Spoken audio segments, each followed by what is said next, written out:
The support, the love.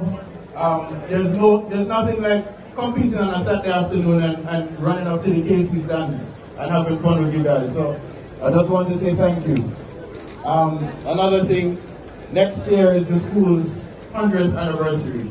It will be our 36th championship win.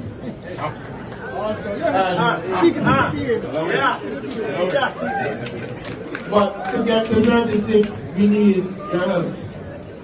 We need the help of old boys, past students. We need the help of companies as great and as big as Grace Kennedy to support us to get to 36. And the way in which you guys can help us, if you think that you're good enough, or if you want to try an event, over the next couple weeks, couple months, the team will have events giving you guys opportunities to try out for the team.